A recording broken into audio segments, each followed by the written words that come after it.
Welcome in, brand new Friday Scramble, June 24th, 2022. I'm Rick Gehman, that right there. Andy Lacken. Andy, it feels good to be back. It's been a while.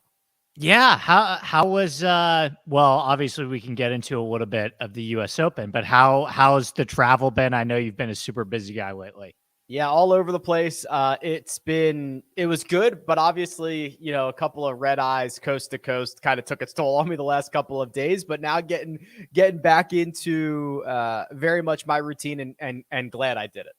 Obviously. When did you get back? You're back in Vegas now. Yeah, so we got back Wednesday morning. So we went Wednesday to Wednesday. So we stayed Wednesday night overnight, and then we got back Wednesday morning. So on Monday and Tuesday, we just did Boston as opposed to being there for work related stuff. How was that? Was this your first? You're from Philly, so I assume that you've been to Boston a fair amount. But how was it as a tourist? I guess. Yeah, this time? I haven't been there in at least a decade. Armina went to optometry school there, so she was the tour guide. So she was walking us around and going to all these spots. It was good, man. Yeah, I've got no complaints. The roads don't make any sense, but once you're walking around and enjoying it, it was a lot of fun. I'm glad we did it. As a big New York sports fan, obviously I root against Boston teams, but I don't think I can argue with the fact that it is a great city. And I'm kind of bummed, to be honest with you, Rick, that I don't know when the next time we're going to see the country club is. I'm looking at, they got this US Open schedule pretty much all the way up to 2050, and it's a lot of Pinehurst. Yeah, completely insane. And it's a lot of Pinehurst and stuff. And so the idea that we will never get to see Will Zalatoris or Matt Fitzpatrick play this course again has me feeling a little bummed. Yeah, I want to talk to you about the country club because I don't think it's necessarily a traditional USGA spot. So we're going to do that. We got a lot to catch up on.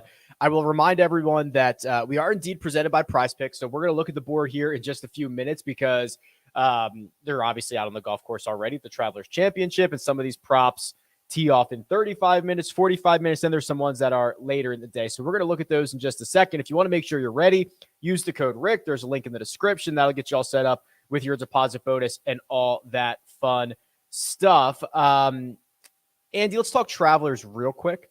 The course is playing. Well, hold on. I'll save that.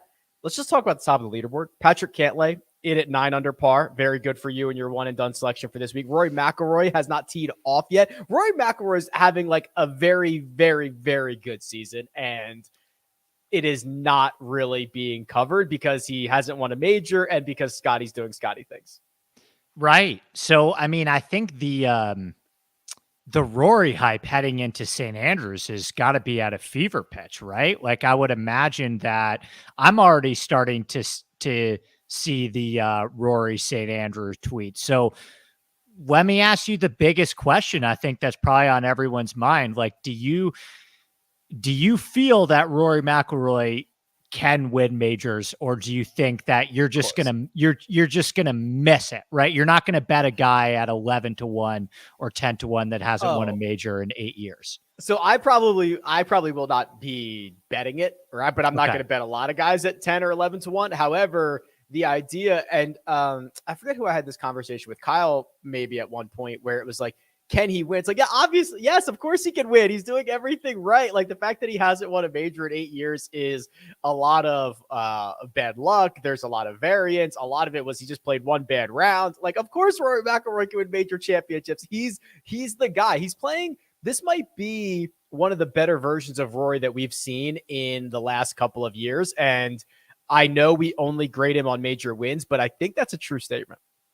Yeah. I mean, would you put him as the favorite right now, or would you put a Scheffler or I guess Rahm ahead of him? It's so weird. Scheffler, by all accounts, should be the favorite in every tournament that he plays. I agree. Completely agree. Do I think that bookmakers will follow that lead? Not necessarily. I think you're going to see places that have Rory as the favorite, or maybe they're co-favorites, but Scotty Scheffler should be the favorite in every tournament he plays until I say otherwise or until proven otherwise. Yeah, until he proves otherwise, right? Yeah. I just tweeted out this morning, like, he's the guy that I think everybody thought Rom was going to be this year. Completely unsinkable, just comically high floor. He doesn't, even when he doesn't have his best stuff, he always finds a way to be relevant in tournaments, right? Like right now, he's kind of hanging around the top 25 of the leaderboard, and it doesn't even really feel like he's having one of his best weeks. I continue to be impressed by Scheffler. I rue the day when hopefully people will stop calling it a heater, because we're talking about a very sustained, 6 to 8 month period now of really, really, really high level golf. And there's a lot of evidence that outside of Tiger Woods, and maybe even Rory McIlroy to an extent, the vast majority of golfers' victories come within like an 18-month period, right? Like these guys get to their peak and they can generally stay there for like 18 months. We saw Jason Day do it. We saw Brooks Koepka do it. Scotty Scheffler very much kind of in that window right now. Right. And he is 2 strokes away, Rick, from a season that would be 6 wins and 2 majors. 2 strokes away. Lost by 1 at the U.S. Open, lost in a playoff at Colonial. I am not comparing him to Tiger Woods. I don't think that's fair for either party, but that is a Tiger in his prime season. 6 to 9 wins, 1 to 2, 3 majors, right? So, I mean, it has been a historically great season. The thing that's interesting to me about this, Rick, and maybe you could shed some light on it too, but he goes under-owned in DraftKings every single week. Like, I don't know if it's the eye test with him, the wonky footwork, the weird finishes, but it still seems like he doesn't pass the eye test for people, or maybe kind of the general public as it concerns to DraftKings still hasn't really caught it up with him yet. If everyone just looked at the newspaper, the box scores, right? They'd be like, this guy named S. Scheffler has 4 wins. He's been dominant. He's, as you mentioned, Andy, 2 strokes away from a 6-win, 2 major championship season with, by the way, a major championship still to be played, right? Like we still have one of those coming up, but people watch it and they listen to the pressers, and he's nothing like the number 1 players that we've had recently. He's not Tiger. He's not Brooks. He's not, Rory. He's not he's not John Rahm. He's not this stone cold killer that wants to step on your throat. He doesn't come off that way. His game does, but that's not the way he comes off. So he never gets the respect of, wow, this guy is clearly the best player in the world. Yeah, he's really unassuming. He has like a really big aw shucks spot, right? Yep. Like he gets asked in a press conference earlier this week about some of the live stuff, and he goes, I can't believe I get paid this much to hit a little white golf ball around, right? Mm-hmm. And, he wins the Masters, and he's like, yeah, I don't think much is going to change in my life. I'm probably going to go home and watch The Office with my wife after this. Yeah. You know what I mean? So you're right. He doesn't fit the bill as the, he doesn't necessarily have like the swagger, I guess would maybe be the right word. The way that he plays golf he doesn't walk with the same confidence that maybe a Rory or a Tiger, obviously, or a Rahm does. But I mean, the results absolutely speak for himself. And I think that he will, it's a great leaderboard right now, but I don't know, what's he at, the kind of 25 to 1, 30 to 1 right now. I think it's a good bet for where he's at. I don't think he's going anywhere. As we speak right now, he's 5 under par. He's playing his last hole of the day. He is available at 25 to 1. Yes, that is exactly right. And Cantlay dropped a shot coming down the stretch. So the lead's at 10 or 9, right? Currently 9. Yeah, that could change pretty quickly here, depending on what Seamus Power does. Nick Hardy's back in the mix. Love that Nick Hardy guy. So we'll see how that goes. Andy, quick one and done update just for housekeeping. So you had Xander Schauffele at the U.S. Open. I had Shane Lowry. You got 241,000. I got 0. that is tough. I'm about to catch another 0 with Joaquin Neiman, and you are about to probably catch $1.2 million from Patrick Cantlay. So I think I told you this 2 weeks ago going into the US Open. It felt like I missed my spot, right? Like I felt like my momentum had been halted and I didn't have a lot of firepower left. And it felt like a turning point 2 weeks ago when I think you had Finau and I can't remember who I had, but it felt like a turning point. And at least through 2 weeks, I'm being proven correct that I'm out of this now. You basically need the PGA Tour to implement its new purses now. Like right. You need that to start immediately. I would, I think there are a couple, we're doing it through the FedEx Cup playoff events. Those, the BMW, FedEx, St. Jude's, like you need probably to win the Open, right? Like yeah, I probably need like two winners come in like the next like 9 events. Right. Which isn't impossible, but I mean, do you have some horses in the back? Do you have some guys left or have you been pretty have you been frugal or have you been using all the top dogs? I'd have to go look. I'm not all that confident that I've got a lot of ammo left. Yeah. Nick says in the chat, the only equitable thing for us to do here is just to start picking one and done for Liv as well. Yeah, Armina and I are going to have a 2-1 vote on adding Liv to the one and done effective immediately, and I'll start using those guys to get myself back into it. Okay, let's do the props here because we've got some of these that are starting shortly, and then I want to circle back because we have a lot to catch up on. So we will hit the props on the other side. Andy Lack is not only the co-host of The Scramble, but also produces his own show, the Inside Golf Podcast. It's available twice a week, focusing on course breakdowns, DFS, and betting strategies for every PGA Tour event. Admittedly, I was drawn to Andy for his data-driven approach, which you'll find on his Sunday shows as he breaks down the field. But I'm even more impressed by his passion for course architecture, which offers a different perspective of our great game. Mix those together with insightful and humorous guests who don't take themselves too seriously, and you've got a recipe for a great podcast. Follow Inside Golf Pod on Twitter and download Inside Golf wherever you download podcasts. Okay, Andy, time to prop it like it's hot here. These are the props available over at PrizePicks. You can use the code Rick, get yourself a 100% instant deposit match up to $100. You can use the link in the description. They've got the birdie or better matchups, which Andy, somebody emailed me or DM'd me, I can't remember, and they've been tracking these over I think last week and maybe the week before, where the headliners have continued to be the play, right? So I think Thursday at the U.S. Open, it was like pretty even. Saturday, the headliners dominated. And then I think they won both Saturday and Sunday. So over the course of that last 4 slates, it was a pretty significant edge towards the guys that are essentially featured in these matchups that are all set to 0.0.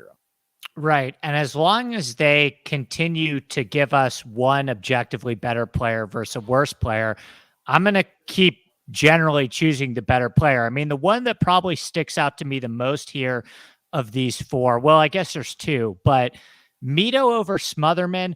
Mito looked like he was completely dead yesterday. And then I think he finished with a couple birdies in his last 3 or 4 holes to kind of put him in a position where he could still make the cut today. So I'd probably ride that momentum with Mito over Smotherman, who I like. Smotherman's a good young player, but I just think Mito's an objectively better player right now, and he's got some momentum heading into his Friday round. Same with Finau and Howell, right? Like that one seems crazy to me. I mean, Howell is a fine player again, but he's also not a prolific birdie maker, right? Like he's kind of a plotter type that makes a lot of pars. So right. Probably the Finau and Mito ones are the 2 ones that really jump out to me.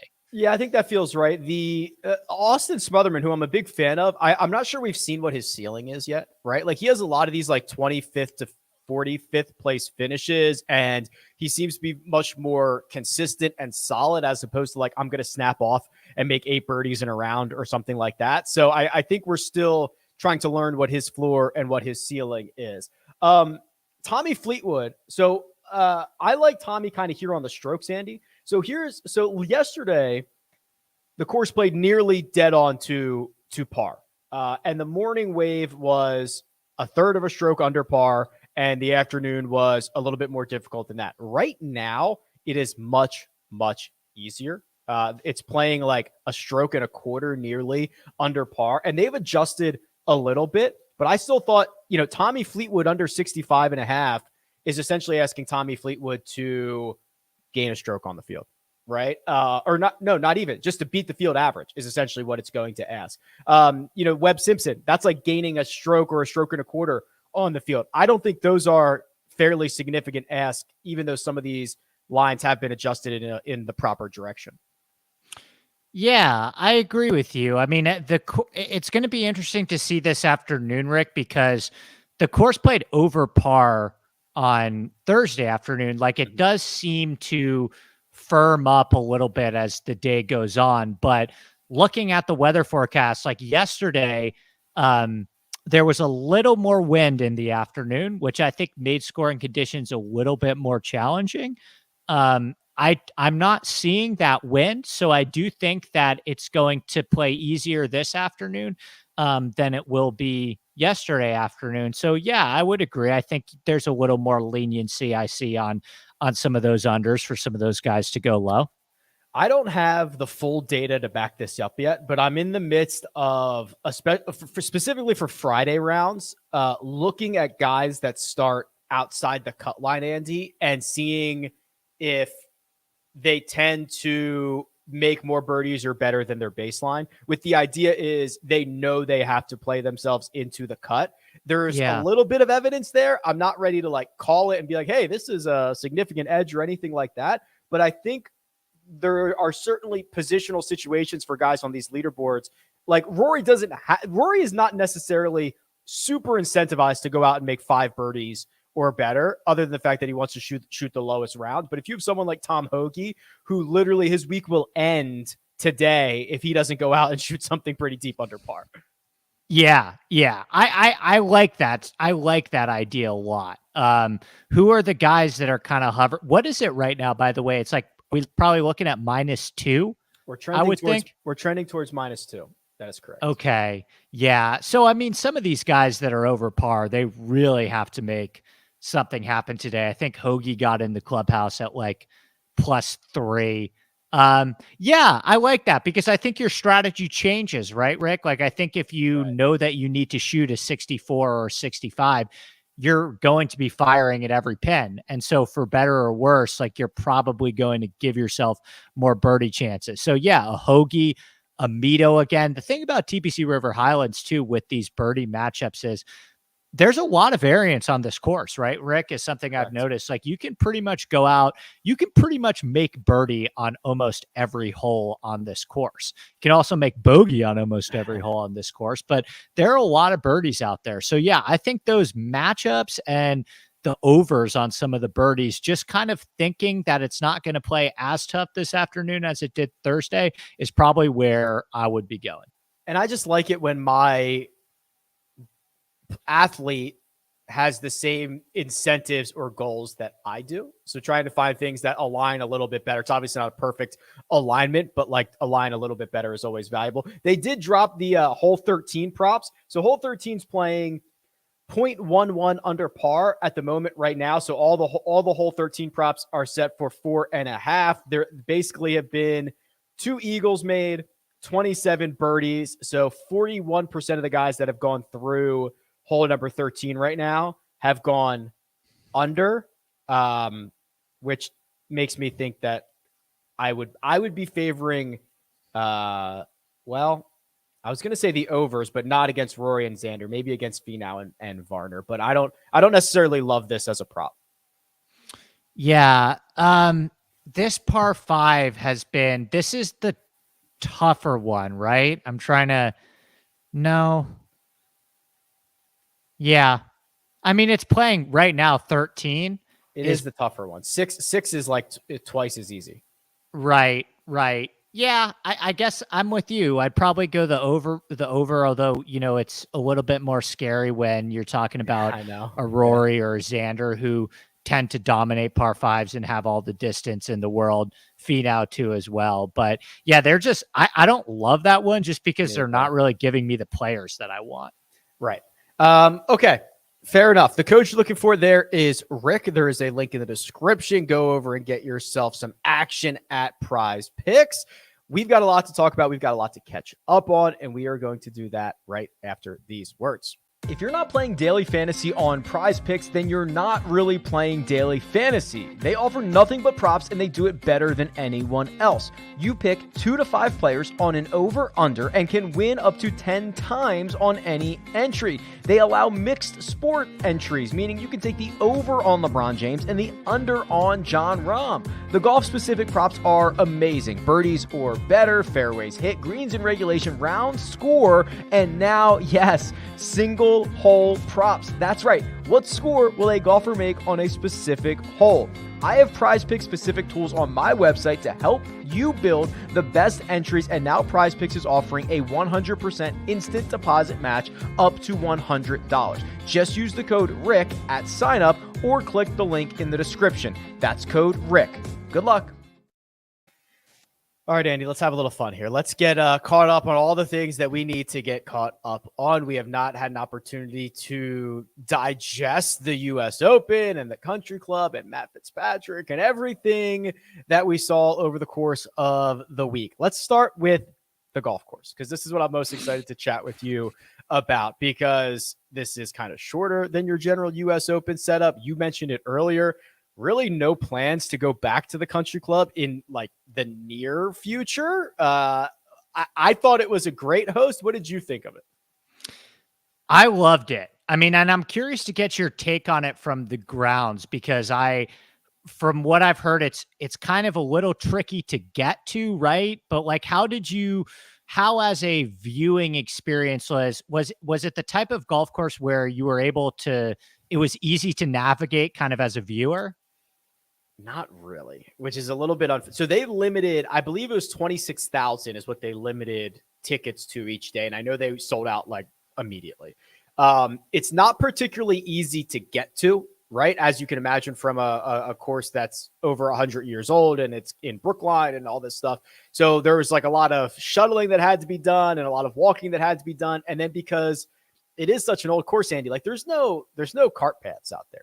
It's you walk it. That's what you do. And a lot of the tee boxes and greens are right next to each other. So when you have to cross over a hole, you might have to wait for that group to finish, that group to finish, that group to tee off, and that group to tee off before they let you walk across. So you could get stuck at a crossing for like 20 minutes so it's like not like an easy navigation situation. Yeah. And because of the infrastructure, there were less fans, right? Like they couldn't even, this wasn't a venue where you could have a ton of fans because there just wasn't a whole lot of space. It's kind of a claustrophobic property, right? But to be honest with you, I thought that it was an awesome US Open venue. I mean, the architecture is one thing. I think it provided a lot of different interesting holes. And,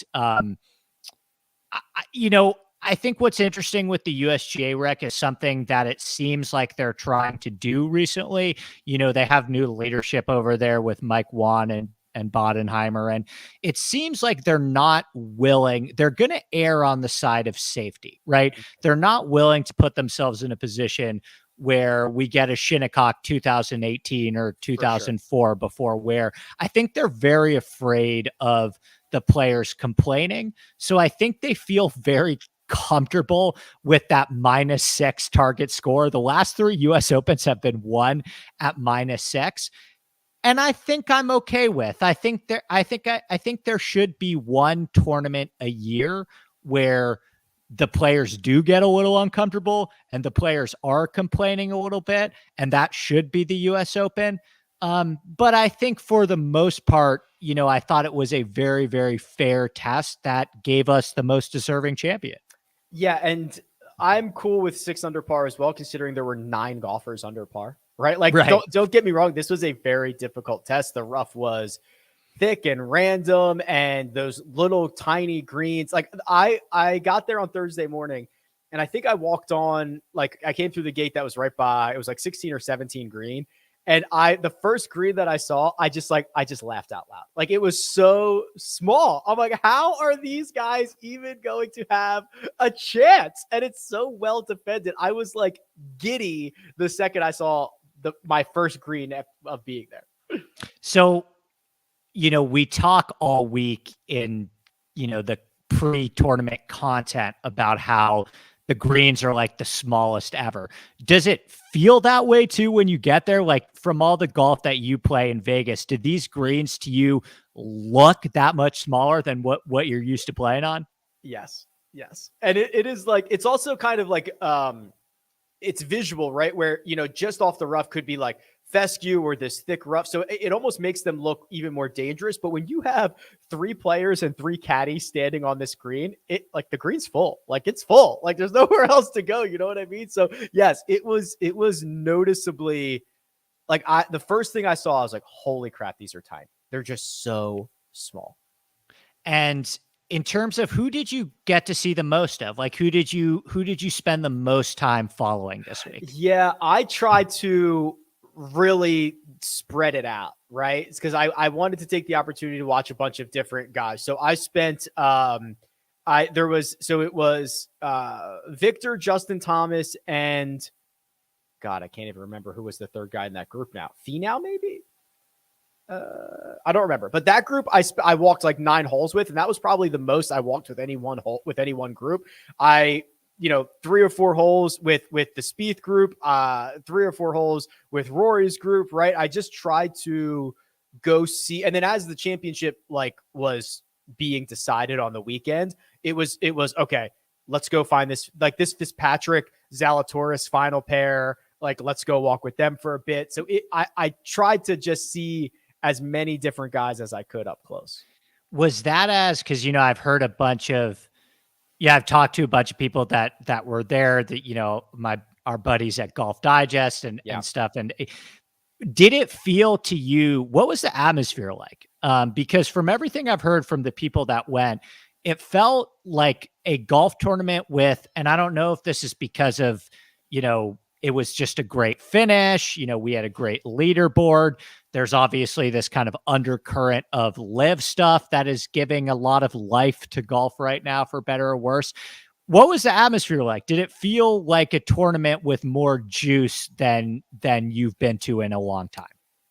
Yeah, for sure. It was pretty juicy. And it's funny. So I walked into the media center, and the Golf Digest guys right the row in front of us. So I was like, this is perfect, because now I could just shoot the shit with these guys like all week long. So that was a lot of fun. But yes. So basically what ended up happening is, especially on the weekend, while it wasn't a lot of people, like, everyone was with.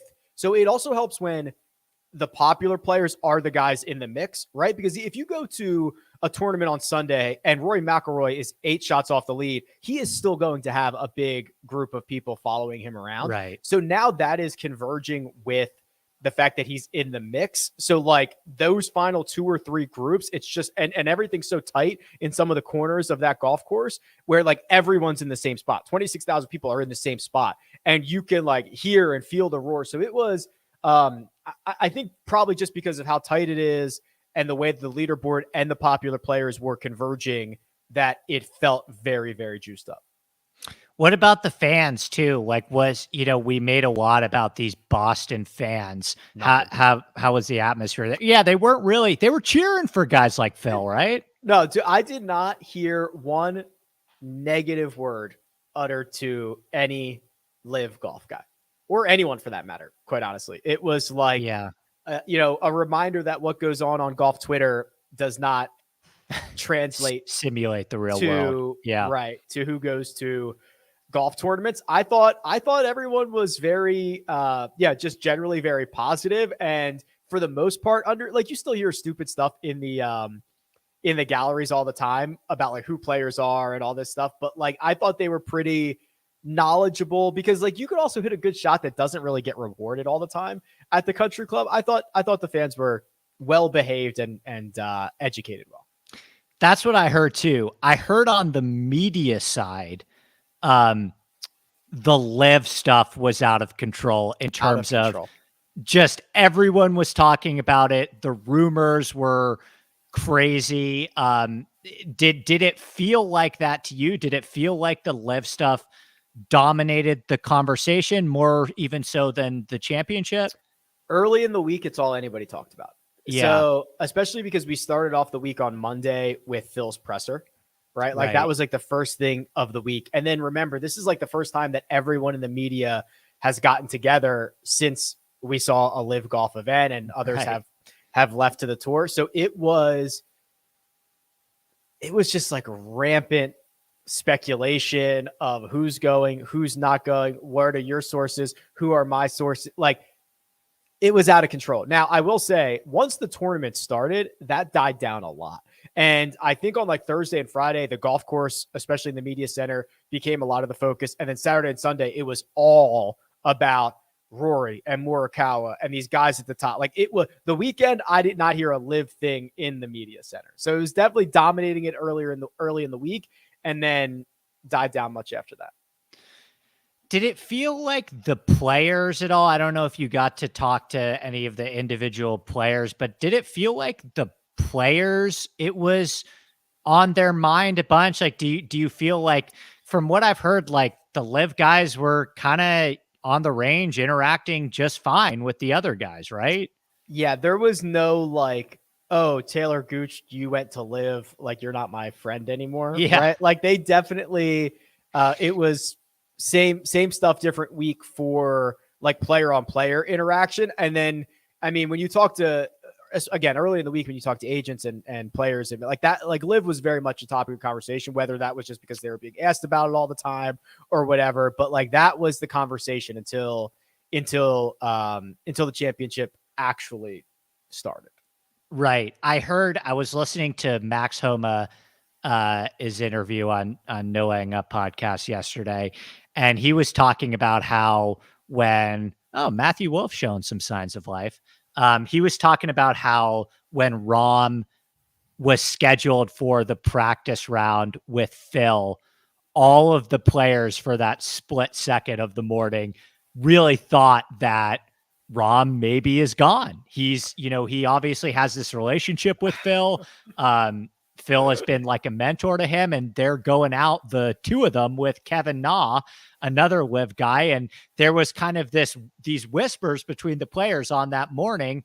Oh my gosh, like this could be over. They're going to get Rahm. And then of course, Rahm does now that kind of infamous press conference where he completely denies it and takes like a really kind of admirable hard stance against it. Well, and now every WD has to be like justified by a statement, which I hate, right? Which is like, guys did withdraw from tournaments on Monday, Tuesday, and Wednesday last year and the year before and every year ever, right? And now it's like, oh no, is Sung Jae going? Has Sung Jae released a statement yet? So it's like, and I will say this, like, no one's reliable, right? Like if you think you have a reliable source, you do not have a reliable source. Like I can promise you that. These players, even a statement, even like a hard statement in one direction or another has been proven to be rendered meaningless 5 days later, right? Like no one is reliable in this situation. And we had, so like, there was the rumor early in the week where it was like, oh, 2 top 16 golfers are going to be going to live next week. And I swear every combination of 2 out of 16 were speculated in the media center and speculated everywhere. It's just like no one is reliable and we have no idea what's happening. Right. And one of the points that I was making, because a lot came out this week as well about, did you see the Cantlay video where he got asked the question and he just completely stumbled around it? He said, I do not have anything like that. Outstanding. Right.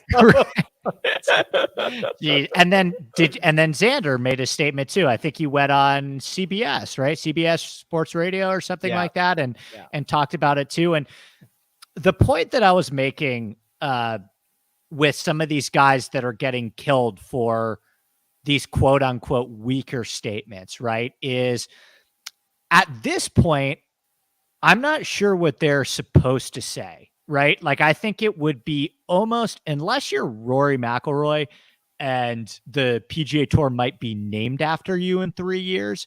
If you're a guy like Cantlay or Xander, it feels almost irresponsible to say anything other than, look, I'm here right now. I have no idea what is going to happen. And the reason why I say that is because it feels to me, and I'm curious your take on this, it feels to me like players are maybe starting to come to terms with the fact that there's a very distinct possibility that Liv might be taking over and many of the best players in the world might be heading there, and their ability to influence other players' decision-making process is completely out of their control. So for a guy like Xander and Cantlay, to me, especially with Xander, I feel pretty confident that Xander doesn't want to go to Liv, right? Like, I think he wants to stay on the PGA Tour, but I could also see a situation where Xander looks around and the pool continues to get smaller and smaller and smaller,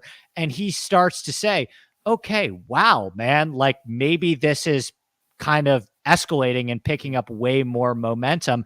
I need to reassess my options once again, because I think things are changing so quickly. So how do you kind of feel about the way that players are answering the questions right now and kind of how quickly this seems to be escalating?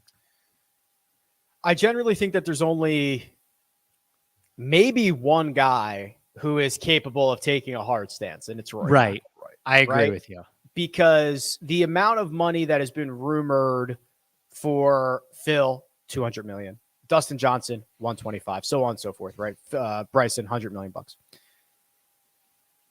Rory's made that multiple times over, right? Like his Nike deal, which was like $300 million for, I don't know, 10 years. And then he got the perfect timing of them leaving equipment and getting to sign another mega contract with TaylorMade and double dip, plus everything else he has going on. Like, he is probably the only guy who could take a hard stance on this. Everybody else kind of has to, I don't want to say play both sides, but keep their options open. But it's an awkward situation where if Liv and PGA Tour just continue, like they just coexist for the next decade or two, something like that. Right. The guys that went first are going to get the biggest paydays, assuming, and I know the money's unlimited, but like I'm going to assume they're not paying every top 25 player $100 million or $200 million. Like, I just don't think that that's happening. So what happens when we get to the point where it's okay? It's Xander looks around. He's like, okay, well, like, hey, they've got like a pretty good thing. They're offering me like 60 million. Like, well, now like those amounts are going to get smaller, right? Like, right.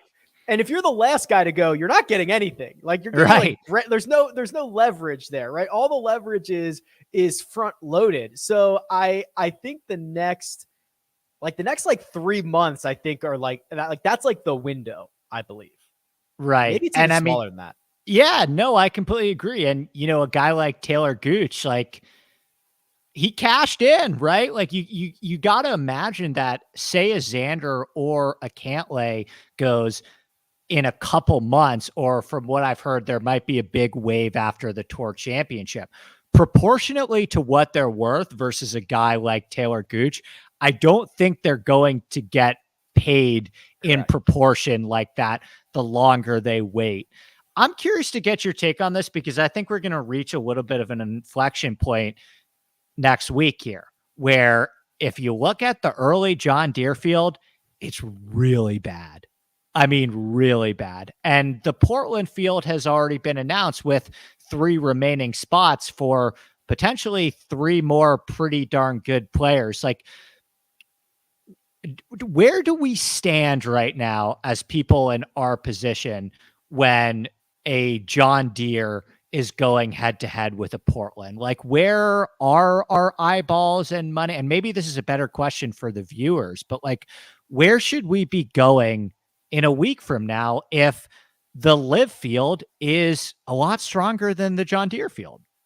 Or at least more interesting, right? Like, I think if you Yeah. did the OWGR, like the John Deere field might still be stronger because there's so many Right. bottom feeders. There's so many bottom feeders in the Live field. But if you're like, hey, kind of interested to see what Brooks does, kind of interested to see what Bryson and Patrick Reed and Phil do or whatever, right? Like, there might not be as much star power at the top of the John Deere field, which I think is a problem, right? And I think I don't know if Live intentionally tried to say, let's go up against their weakest stuff, which you could have guessed it was the John Deere or something like that, because it's going to be a problem when it doesn't matter if they're better. It's like, what are people more interested in watching? Right. And, listen, I think if Liv went up against the players in their first year, that would be a bit ambitious, right? So I understand the scheduling here. I think what I'm trying to figure out as like a content guy and somebody that has a podcast, and I wish this wasn't the case, Rick, but the vast majority of people that turn into my stuff are doing it because of my picks, right? They're doing it to get information. And I still think, for me personally, as a golf bettor and DFS player, I still feel like I'm able to formulate an edge with the John Deere Classic. I have data on the course. I have data on the players. I'm going to be able to play DraftKings. So when I put out a podcast with hopefully actionable information, I still feel more comfortable that I'm able to give actionable information to help people make money on a John Deere than a Liv, if that makes sense. I don't know how to formulate an edge in a tournament where I'm super unclear about everyone's motivations. I don't have any strokes gain data. I'm not really sure about the state of game, the state of where all these guys' games are at, right? And so that's kind of the dilemma that I'm running into in terms of, the content I should be putting out around this stuff. Will your opinion change one way or another if DraftKings releases a contest for Live next week? Yeah, I think it would a little bit, right? And I think I want to, in this scenario, I want to listen to my listeners, right? I want to see where people are at with it. I want to see where interest is. If people would much rather have me cover Liv, I would actually prefer to cover the John Deere, again, because I feel like it's easier for me to make money in that tournament and formulate an edge. And I still find it interesting watching guys like Sahith Theegala and Alex Smalley play golf. Like, I like those guys, and I think some of them might be future stars, and I like seeing them in a position to, have their careers take off. But yeah, I think it would change if there's DraftKings, Rick. Like, what about for you in terms of like your regularly scheduled content? If they put out DraftKings pricing for Portland next week, how does that change your coverage? I would probably spend 5 minutes on it at the end of the DFS preview. Yeah. Something like that. Where it would just be like, kind of the same thing. Like, hey, Pumpkin Ridge, I don't know anything about it, right? We don't have any data, especially because our stuff is so data driven, right? Yeah. Like, we don't have any data on that. Also, hey, I've got all these guys in the database, right? Like, you can go look up all their stuff. I would probably spend 5 minutes on it. Now, I do wonder, so DraftKings is a official partner of the PGA Tour. I don't know, like, what that extends to, right? Like, would they shy away from offering a contest because of this relationship? Would that put the relationship in jeopardy? It might, right? Because I think we're kind of in this war right now where the PGA Tour is saying, no, we don't want to coexist with you. You are our direct competition. So, we're going to do the bans and all that stuff, and our partners are going to be our partners. And, you're going to be able to go over here and do your own thing. Right. And so if you get into a situation where DraftKings, a partner of the PGA Tour, like, yeah, that would almost feel like a conflict of interest, right? Because what that would be doing is it would be turning more attention to what the PGA Tour likely sees as its rival for eyeballs and attention and betting handle, right? For sure. Michael says DK Sportsbook had live numbers. I did not necessarily see that, but we trust you, Michael. Okay, so it looks like they might be offering numbers. I'm pretty sure Caesars is going to have numbers for Portland because they're not technically an official partner, but according to Michael, maybe that doesn't matter. I don't disagree with Tim here. I don't either, by the way. Yeah, Tim says live is objectively bad for golf. People with influence like yourself shouldn't be helping pump it up. I tend to agree. I completely agree with you, Tim. I mean, I also I make a living talking about golf. So I also I need to be able to keep my job. So where I stand on it is I want to put it out to my listeners, right? Like if I'm going to cover the PGA Tour until either my numbers start completely dropping or I start getting a ton of complaints, right? And for me, I still find the PGA Tour more compelling right now. That's where I have the data. That's where my interest lies. But just like all these players, just like these Xanders and these Patrick Cantlays that are saying, look, all I can do is talk about right now because I have no idea what this thing is going to look like in 2-3 months. I feel the same way. I have no idea what this thing is going to look like in 2 or 3 months. Is there a situation where I'm the only PGA Tour podcast around and I'm covering the Rocket Mortgage where, there's this star-studded field in live and I have half the amount of people listening because everyone's more interested in live?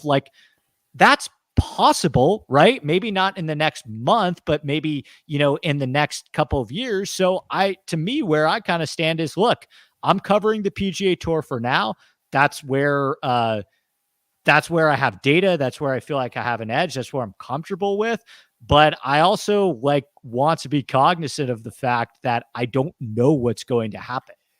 When Troy Merritt wins the Rocket Mortgage and extends his FedEx Cup points lead, and Andy's the only one around to cover it, that'll be interesting. We'll have to check in on that. Who's the most realistic guy that could go that would sound the alarm bells for you? Because I still think, and it's getting hairy, but all the guys that have gone are the usual suspects or guys that are injury prone, might be on the down end of their career. Taylor Gooch to me is the only one that doesn't make any sense. And he just took the money and it's not like he was a top 10 star anyway, or even like a popular guy anyway. So right. But that one still is kind of bizarre to me unless he just got paid a ton of money and he's like, screw it, I'll secure the bag here. Who would be a realistic, Rory's would be the last guy to go, obviously. Who realistically would you be like, oh man, this is a thing now? It would probably have to be a Hovland, Morikawa, Zalatoris, Burns, a young guy that is just entering their prime. Hideki is the interesting one to me, because Hideki would sound the alarm bells for me big time. I think getting Hideki for live would be a huge get, just speaking from an international stage, right? But I don't know if, not like Hideki's in the middle of his prime right now, but I think if they got a star that was the younger guys that they got, Rick, the Andy Ogletrees, the James Pyatts, the last couple winners of the U.S. Amateur, haven't been that good. They really haven't. And they went after the really good guy, Pearson Coody, the Texas guy, and he said no.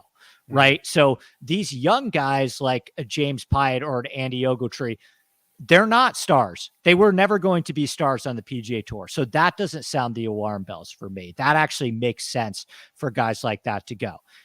It's a Morikawa, it's a Hovland, a Zalatoris, a Burns, a guy under the age of 26 that is entering their prime that I would really, really sound the alarm bells for. What about you? All those guys for sure. Hideki's the guy that I thought if if they wanted to actually grow the game, which I don't believe that's the case, but like I thought Hideki could be the guy where like they buy the Asian tour, they give Hideki $500 million. Like they'd have to give him like the global reach of Hideki like would be insane. You have to give him like $500 million. And then you in 20 years, you might have, and maybe it doesn't take that long, but you'd have every young international, especially Asian golfer striving to get on your tour instead of the PGA tour. Like the 2-decade plan, if you do it correctly, in my opinion, includes paying $500 million to Hideki Matsuyama. Yeah. Yeah. I mean, Hideki is he's a walking ATM in Japan. The guy's like Tiger Woods. I don't even know if from a business standpoint, Hideki should be like their number one target for the doors that it would probably open up with the Japanese market and Japanese investors. I don't even know if Liv is thinking that way. I don't even know if they care about having a sustainable business plan or making money. I do wonder where, like, what the conversation between Greg Norman and MBS or like however they chat with one another is, right? Is Greg Norman just being handed this honeypot and saying, go build the best golf tour that you can? Or is he saying like, is he getting like word that like, hey, yeah, we want to do business. For example, we would love to do more business in Japan, or we would love to have influence in wherever, try to, build it this way. I would love to know what those conversations look like and what Greg Norman believes his goal is. Right. So I think that they do want to make money. Every organization wants to make money. I just think that they have such a long leash with this stuff that like, there's no way for Liv to be profitable in the next year. There's no avenue for that to happen. No, there is, but it's not profitable through golf, right? Which is what they don't care about. They will never turn a profit in golf like this. Never. Yeah. Never. Yeah. Like ever. However, if you spend $1 billion a year, but you sign a $3 billion contract with someone who came and played in a pro-am with Hideki Matsuyama for oil or weapons or whatever, you made money off of this. Right. And that is part of it too. Like Phil was the pro-am partner with, I think, the CEO, right? Yeah, and like that's the whole game. They will never make money in golf. They're so far away from being profitable in golf, but they have other ways to monetize this. Right. Do you think that they want to get on TV? Do you think that they want to secure a TV contract? Yes. Yeah. And I think they will. I think they will. I don't know where, but yeah, I think of course, right? I mean, they took out a full page ad on the back page of the New York Times this morning, right? Like they're now trying to say, look, this is normal. We're in the mainstream conversation. You can find us on television at in prime time or whatever it's going to be. Yes, I think they want a TV deal and they will get a TV deal. I don't know how generous it will be or what network it will be on, but it's just like NFL quarterbacks, right? Like you have this like kind of probably washed up quarterback. You only need one team to take a chance on him, right? You only need one team to say, okay, we'll sign him. You only need one network to say, okay. The other 30 networks can hate your guts and never even give you a meeting. All you need is one, and they'll find one. Yeah. And no, I think a lot of people, I think the misconception is, the Live product is so much better. Well, keep in mind, right? Like the PGA Tour needs a responsible business plan to exist, right? They need money from TV networks. They need to sign those deals to exist. They need to have those sponsorships where the CEO comes on the telecast on Sunday and talks about his company for a while.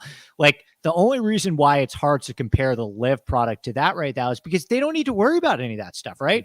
Mm-hmm. They can stream on YouTube without having any commercials at all. They don't need to have a responsible business plan to exist. Their business plan right now is let's just light money on fire. right? Like they can do whatever they want. It's not really a fair fight, right? If the PGA Tour the PGA Tour tries to get into an arms race with LIV, they're going to lose. There's no way for that to happen, right? So I think it's important to keep in mind that LIV is kind of playing by different rules than the PGA Tour is. So in terms of like the commercials on the telecast and stuff like that, I don't think the PGA Tour is really ever going to. They don't have an unlimited war chest like LIV. I don't think they're ever able going to be able to compete in that same arena, if that makes sense.